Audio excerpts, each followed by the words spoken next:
popping Durban eThekwini 031. I am your girl, MaQue Ngoma. The Q in Q stands for Queen. Of course, I'm back with another epic episode here at the Glam Lounge on Florida Road. And as you can already tell, I'm looking gorgeous. I'm looking fine. I'm looking like honey. Shout out to Bonnie for this beautiful, beautiful face beads that is available here at the Glam Lounge. And yeah, man, what an epic weekend I had. But loco sizokava in the lifestyle segment. Oh, manje, let me just tell you guys ukuthi yazini liyasinda iTheku. Lokho nje kumele ngikwazi ukuthi yazini liyasinda iTheku. Not only that, we're all about music, lifestyle, street culture, as well as the best of the best in entertainment. We've got an amazing guest who's not only a visual artist, he's also a comedian. So get your funny bones ready while I take you around the block.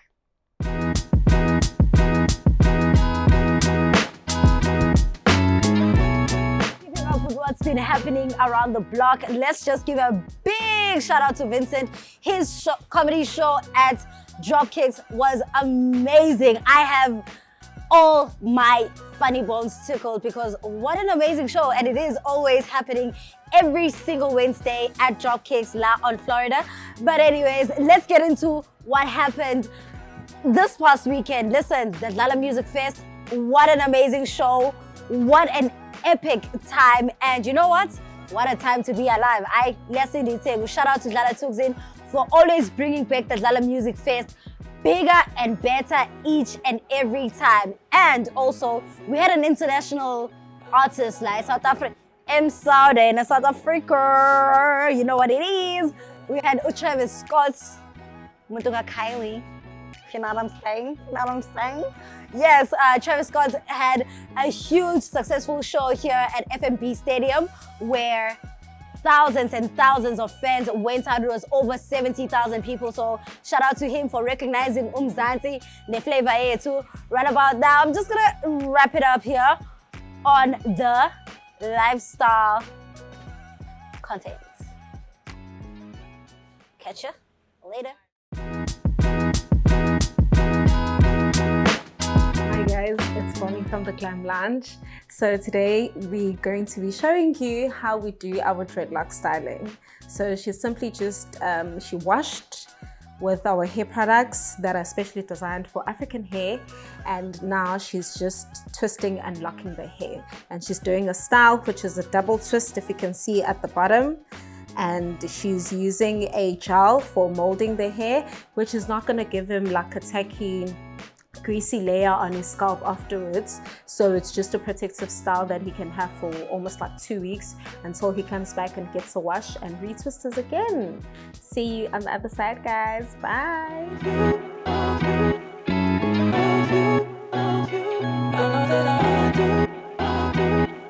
Thank you so much, Glam Lounge, for the Glam Corner tips. Definitely I'll be trying those out. And right about now, the guest, the man, the menace, the myth himself, Vincent, is joining us in studio today. What's up? Oh, good. How's things going? Very good, very good. Welcome to the 031 Mag podcast, powered by the Glam Lounge. As you can see, we're going to get our pedicures, have a little nice conversation, and a sip of a little bit of this wild Africa. It's about to get wild in here. Yeah, that's kind of cool. I'm just looking forward to have my feet done. I haven't gotten my feet done like I don't know, in such a long time. Do guys even ever get their feet done? We wear shoes all the time. I'm a closed shoe person, so my feet is like the last thing that is on my mind all the time. Since we are at the Glam Lounge and you're a male, so you should get yourself used to this. The services are available. I wouldn't actually haven't minded a face beat because I mean, look at my face. You guys are capturing me all this year in 4K. Yes. No face beat, no nothing. I mean, like, you are a man after all. But anyways, please, just, okay, Minanyamaz, guys, or Vincent. But I'm going to let him introduce himself and then we're going to get deeper into conversation. Vinny? So, Vincent Joseph is a Durban-based filmmaker, photographer, and stand-up comedian. I am one of the 3 people that run one of the most consistent open mic comedy show in Durban. We are called Not Quite Right. We do it every Wednesday up the road at Dropkick Murphys. So come check it out. Check us out. I think that's more about me. I don't know if you. I mean, how deep do you want us to go? Yeah, Because no. like those are like literally 3 careers: photography, filmmakers, and stand-up comedy. I get to choose how deep you get into it, right? Yeah. Deeper than the ocean, maybe. Okay, let's go deep. Okay. Okay, so Okay, yeah. So, comedy. Let me start comedy because Okay, I feel cool. like comedy is more of my first love, and someone once told me that comedy is like a very jealous lover. Comedy just takes, and sometimes I have to give to you people, and then you guys don't take, and I'm just standing there like with my broken self-esteem. So yeah, I started comedy right about like 2019, but the dream had been there for like 3 years prior to that. But because I'm a millennial, I'm lazy and I procrastinate a lot. It took me 3 years to approach something. Yeah. just to tell people jokes publicly. Yeah, 3 years. just to tell people, actually, no, not to tell people, just to meet someone that could connect me to the comedy world. And I'm glad that happened. And ever since I started 2019, 8th of August, because I remember it was my brother's birthday. Oh, really? Yeah, You still remember the days? because I left home for my brother's home, like, you guys can do this. I have a career to launch. What's you're gonna do your birthday again next year? Well, isn't that funny? Yeah, kind of. Now that I think about Come on.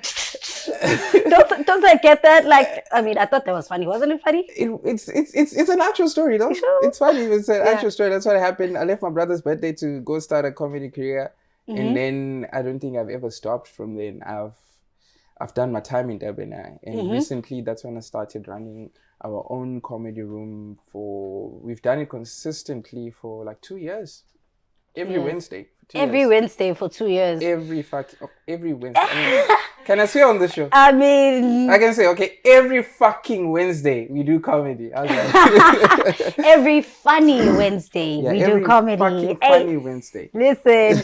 Okay, so like when you discovered your love for comedy, how was the transition between you just being a funny person in general and then trying to monetize that, and how has that journey been? Whereas, okay, yes, I have a love for this and I have a talent for it, but how do I then turn it to bring home the bacon? Not really bacon. I'm Muslim. but- Oh, sorry. Let's say the bacon. Well, comedy is a bit of a different industry, to be honest. Like, well, first of all, in Durban, it's been big, but in Durban it fluctuates. It's like we have like years where a group of people be running a comedy room, and then it dies down, and another group comes and it dies down, and another group comes down. So that inconsistency has just made it an industry that's not really taken serious by audience members, from what I feel. Yeah. But then there is also like people that do comedy consistently, like myself and a whole lot of other people. We do it all the time. We do it every weekend. It's almost like in people's face every time. Yeah. So I'm happy now that for the past three years, it's been in a lot of people's. That's where I actually met the director and him over there. Yawo. Him over there. That's why I also met him through comedy. Yeah. And also just being I'm also a creative. So I'm Yeah. also like at a lot of events. I see a lot of people. I network with a lot of people. And that there is also part of me building the comedy scene into the creative scene. So I feel like it's more like just being everywhere so that people can actually know that, oh, this shit happens all the time. You must subscribe to it. You must go watch it. And that eventually brings consistency back is the key. money into the pockets. To the pockets, yeah. And you're so right with that. Consistency is key. And funny enough, you just told the story of how you met like our director as well as Yao. Yeah. So like earlier on, off camera, guys, short story, off camera, we were discussing like my tattoos. And I was saying, Uguti, this Chinese symbol is like trust and believe, which is faith, and then like there's a clock, I don't know if you guys can see it, pointing towards 11:11, that you're always at the right place at the right time. And look at you here through people that you met like at a comedy show. Here we are today, years later, here First time, you are. she snuck into my comedy show without paying, by the way. I remember that. And I have footage of that. Yes. She snuck into my comedy. Shout out, she was at the right place at the right time. I mean, you know what it is. Exactly. That's why these tests are here, just as a reminder of that. So now, how do you then, because you also mentioned that you're also a visual artist, like you also filmmaker as well as a photographer. How do you balance or bounce in between the two careers? Do you know what's funny enough? When I started comedy, I used to go to comedy shows a lot with my camera. So for the longest time, a lot of comedians didn't know that I was actually a comedian. They just said, "Oh, it's that young guy that takes photos, So when they started seeing me at other gigs performing, I was like, wait, you're a comedian? Or some of them actually thought that I became a comedian because I was taking photos of comedians. Meantime, I was just a new kid on the block. I would open the show, obviously, for people. So I would go in first. And then by the time all the bigger comics come in late to just see me taking photos. So they would really hardly used to see me perform. But then through the camera, it now brought me closer to them because some of them would want their clips or pictures. And I'd be like, you got to pay for that. And I'm like, yeah, you got to pay for that. And then that's how, for me, effectively, I feel like the camera brought me more closer to the comedians.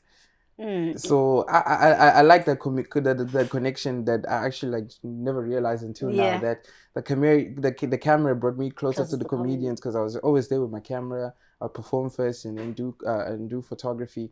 So that has uniquely just went hand in hand for me personally. And I don't know. I'm still doing it. I'm still trying to figure it out. I still feel like I'm a kid in this industry because.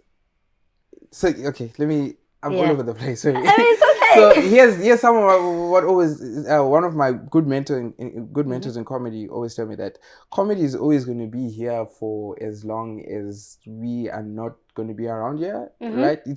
We're going to die one day and it's always going to be here. So always make sure that you take care of it. Always make sure that you show it the most love. Because like I said earlier on, it's like a very jealous lover. Comedy is a very jealous lover. So how I now try to do it hand in hand, I just try to collaborate it all in together. I make skits sometimes, which are also part of comedy. I shoot comedy sets for bigger comedians. I produce for them as well. So I feel like for me, the camera and the comedy has integrated somehow, and it's working for me. I'm grateful. So yeah, I guess that answers your question. Amazing. So can you please just take me back to the day where you were on stage telling jokes and you were like, this is my thing.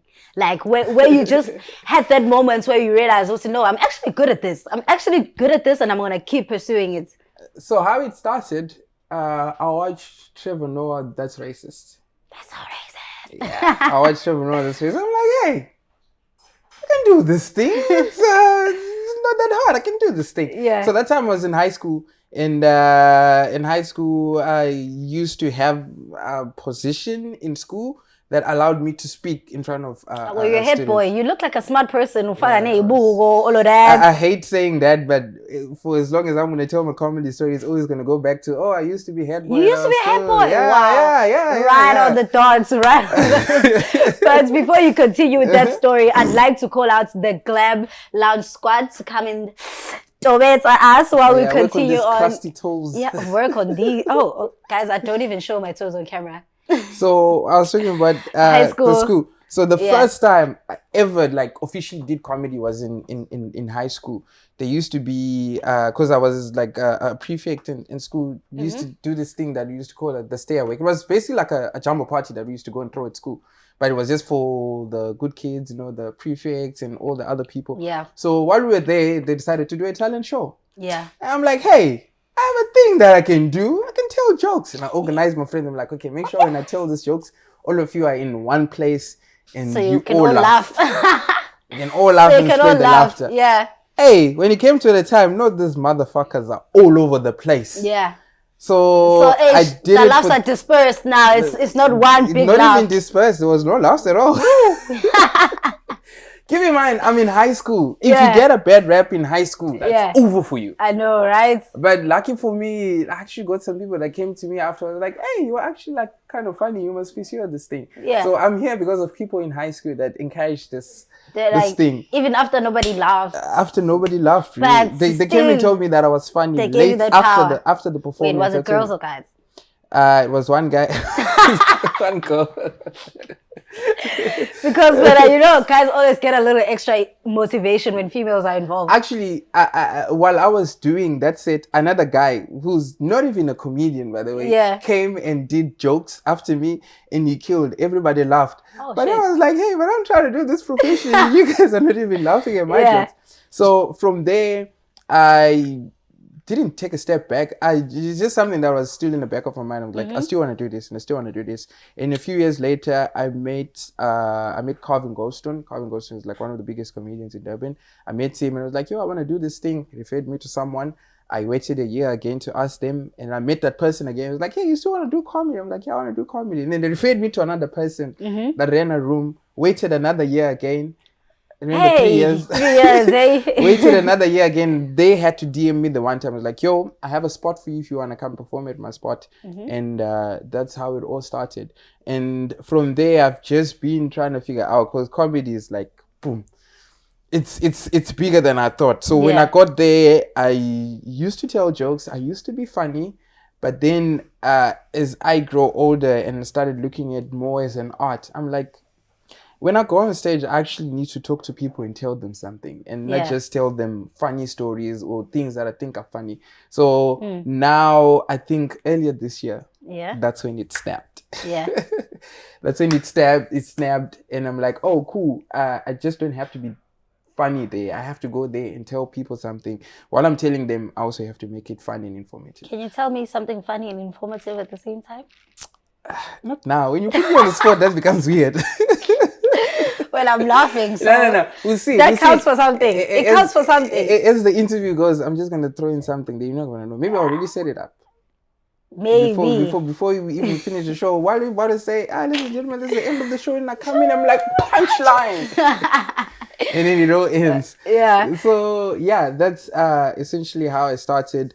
I'm still figuring it out. Even like people that way ahead of me, they're still trying to figure this thing out as well. They tell me soon, like, hey, we also still trying to figure this thing out. Everybody's just winging it. Not winging it. You know what you're doing, but then you can never get something perfect.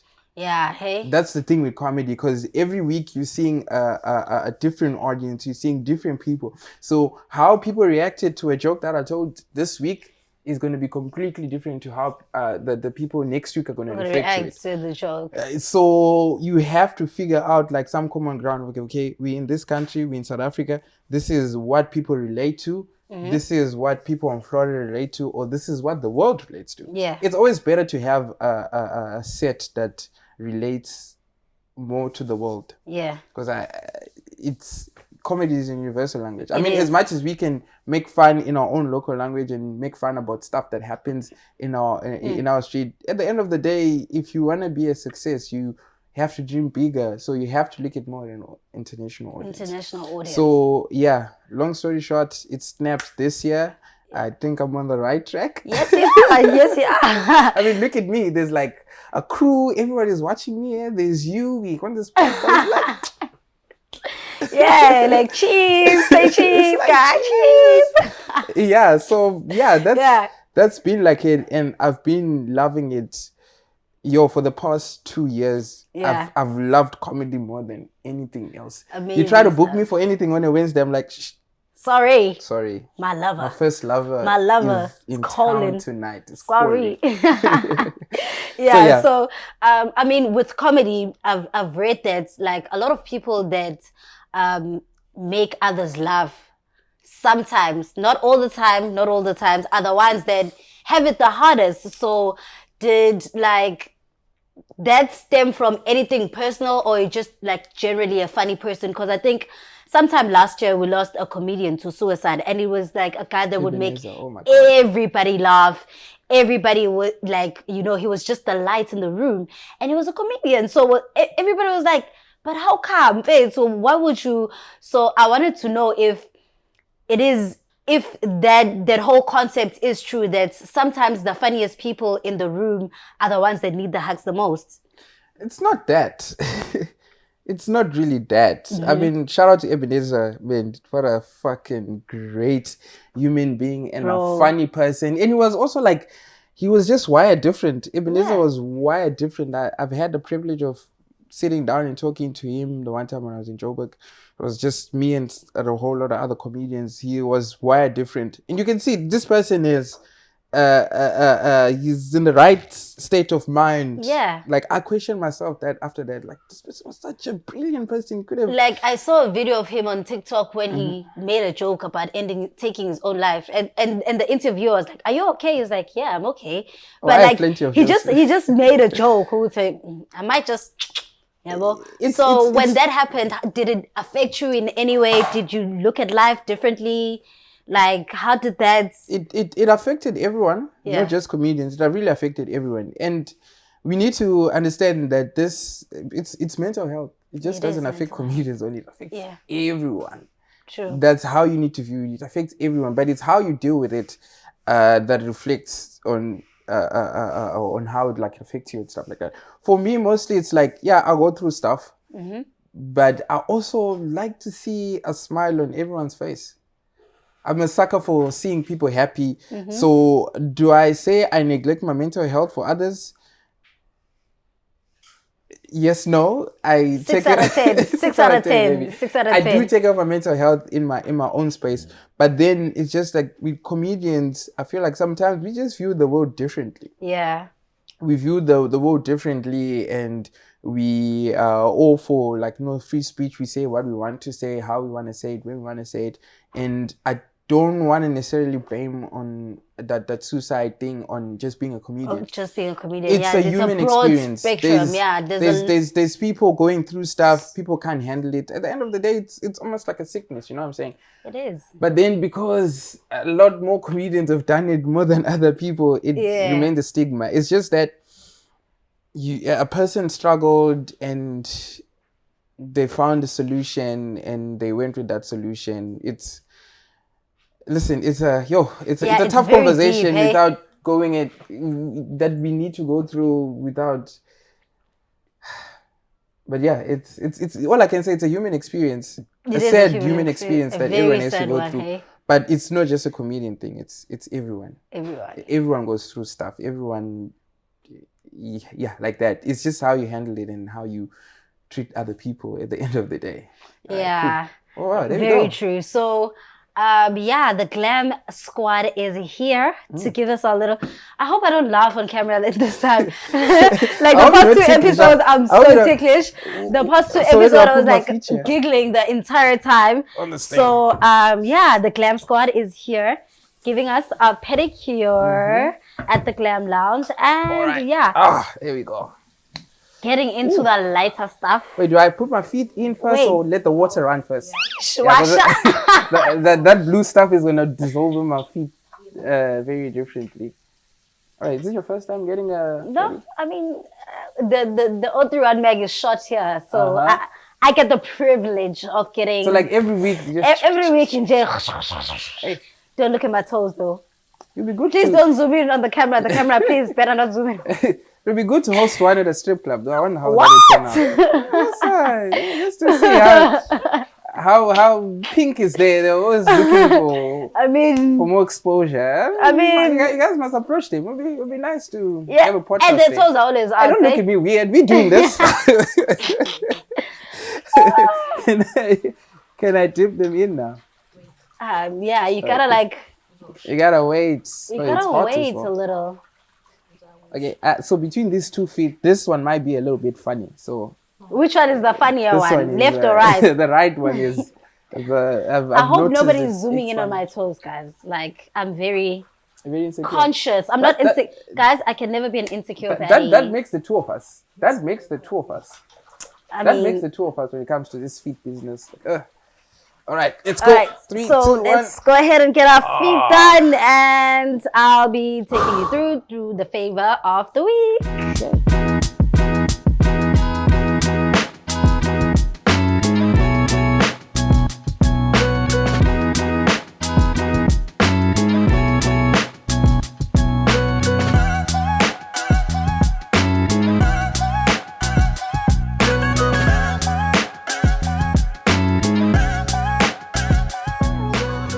Getting into the flavor of the week, we are at Bird & Co. And I've got 2 drinks, 2 cups, because you know what? The 031 Mag is too much. So I've got the chocolate flavored drink, which I'm about to taste and rate. Okay, let's go.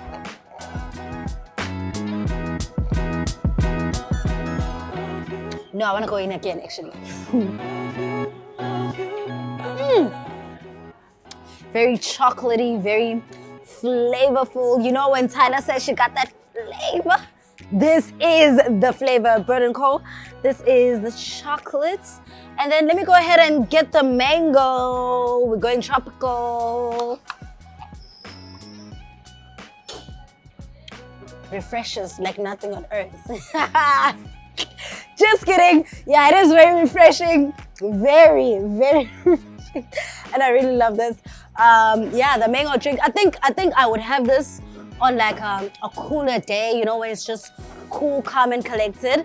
And then I would have this on a hot day because it's very, I don't know if I can explain the textures of it, but I would have this on a hot day because it's just nice and smooth on the throat. And then this side, it's a little bit, it's comforting. This is more like comfort food vibes, gloomy weather, nje, yabo, nje kapatinyana nje, makushisa nje, wazi ukuthi yazini. Phela azikho iqeda la Florida, guys. You know what it is, azikho iqeda la. And thank you so much for Vincent for coming through to the 031 Mag. It was such an amazing time with him, getting to know him. And listen, remember to subscribe, like, and leave a comment. I am your girl, MaQue Ngoma. The Q and Q stands for Queen. Wrapping up the 031 Mag. Thank you, Durban and Tegwini, the 031. Let's go.